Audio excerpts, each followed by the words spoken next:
دریم ستا په بدن کې امانت دی.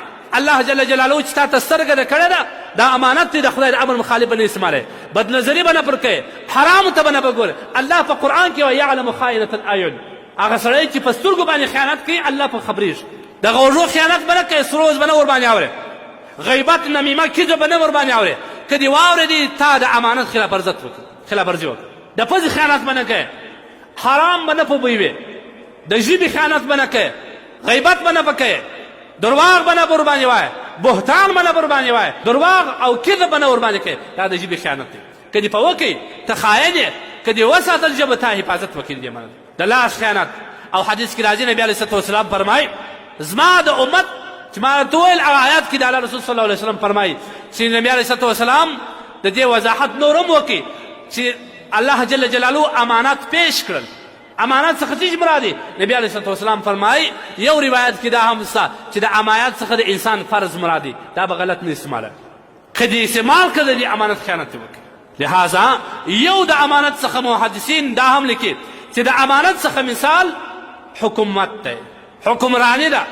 دا هم د خدای جل جلاله د لوري یو امانت تا ته وسپارل سو، بیا به د دې پوښتنه ستاسو کېږي، د دې پوښتنه به ستاسو کېږي.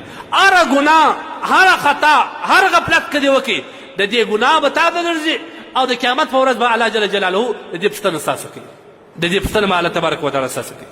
ما درته وویل دغه نن سبا چې کوم پر منصب باندې دي په هر ملک کې چې کوم منصب خاوندان دي د دې هر منصب په باره کې الله تبارک وتعالی د دې نه پوښتنه کوي. عجیبه روایت دی. نبي علیه السلام فرمایي وایي که چیرې د یو ملک باچا یا هغه واکمن سړی چې نور ماتحت مشران ټاکي یو داسې مشر یې وټاکئ چې هغه د پیژني چې کار په ده پوره نه دی، د شناخ و د قرابت و د دې د ودې یا د رشوت د وجې باندې ده وټاکئ. حدیث څه وایي په دې باندې؟ نبي علیه الصلوة والسلام فرمایي وانها یوم القیامة خزي، دا کس به د قیامت په ورځ باندې رسوای. او بل روایت کې راځي ملعون، پر دې باندې د الله جل جلاله د لوري لعنت ول سوی. د دغه سړي، د دغه باچا، د دغه حکمران چې نااهله سړی راوستي پر منصب یې وټاکي، الله رسول صلی الله علیه وسلم فرمایي د ده نه فرض قبلیږي نه یې نفل لمونځ قبلیږي او د قیامت په ورځ به الله جل جلاله جهنم ته دا سړی اچي. دا نن سبا چې په رشوتو باندې کم منصب او چوکۍ یې رانیسي تاسو به یې لیدلي په هر ملک کې دا دنده روان. دا هر یو چې ورکوي پر دې پر سر چې کوم مشران دي چې ورکوي د الله رسول صلی الله علیه وسلم فیصله انه ملعون، دا کس ملعون دی.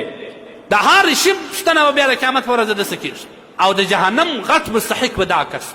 حدیث کې راځي ابو ذر غفاري رضی الله عنه نبي علیه الصلوة والسلام ته وایي یا رسول الله ما خو د یو علاقې حکیم جوړ کړم، ما ته یو هده راکړه، د یو علاقې والي یا ولسوال یا کومندان مې جوړ کړ.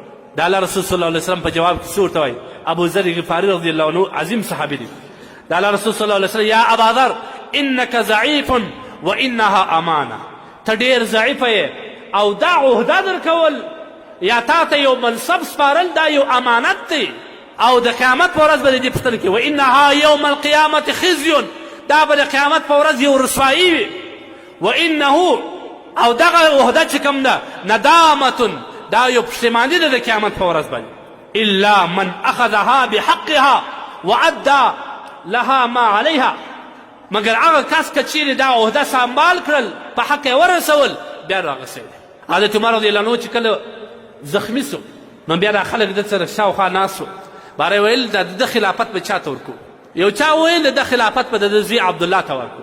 حضرت عمر رضی الله تعالی عنه ورته غوسه سو، وایي هغه عبدالله بیا یو وخت یو مسله پیش کړه، خپل کوروالا ته یې په حالت حیض کې طلاق ورکړی و. بیا نبي علیه الصلوة والسلام ورته نه نه دا ګناه لري، د بل ته رجوع ورته کړی و، کله چې د حیض صفا سو بیا طلاق ورکړي. حضرت عمر رضی الله عنه وایي هغه عبدالله چې هغه دومره مسله باندې خبر نه دی چې په حیض کې طلاق ورکول جایز دي که نه، ده ته امانت څنګه سپارئ؟ بیا وروسته وایي بس که ده دا زما د خاندان څخه واړوه، هغه عمر دی رضی الله تعالی عنه چې د قیامت په ورځ به الله جل جلاله د دې ټولو پوښتنه کوي، نور زما خاندان په دې کې مه پاساوئ. نن خلک یې په پیسو باندې رانیسي، نن خلک یې په رشوتو رانیسي، نن خلک یو در بله سره زغلي دعوت چلوي، داسې به وکړو داسې به وکړو، ماته ووټ راکړي. حدیث څه وایي، قرآن څه وایي او تاسو څه وایي؟ ځکه چې بیا فساد په ملک کې هم راځي، په انسانانو کې به هم فساد راځي. دا هم د امانت د اجزاو څخه یو جز دی. دا کله چې دغسې خراب سي د ملک پر سطح به خرابي راځي. حدیث کې راځي نبي علیه الصلوة والسلام فرمایي اذا ضیعت الامانه فانتظري ساعه، کله چې امانت ضایع سي بیا د قیامت انتظار وکړه. صحابه وایي یا رسول الله کیف اذاعتها، څنګه ضایع کیږي؟ د الله رسول صلی الله علیه وسلم فرمایي اذا اسند الامر الى غیر اهله فانتظر الساعه. د امانت خلاف ورزي ضایعوالی دغه دی کله چې د یو چاته د غیر اهل وي، نه اهل وي، هغه ته یو غټ منصب وسپارل سي، دا به نو بیا د قیامت ورځ انتظار به دغه وخت کوو. کله چې نه اهل ته یو شی وسپارل سي، واکمني وسپارل سي، هغه د دې اهل نه وي، د الله رسول صلی الله علیه وسلم وایي فانتظر الساعه، دا د امانت بل شی.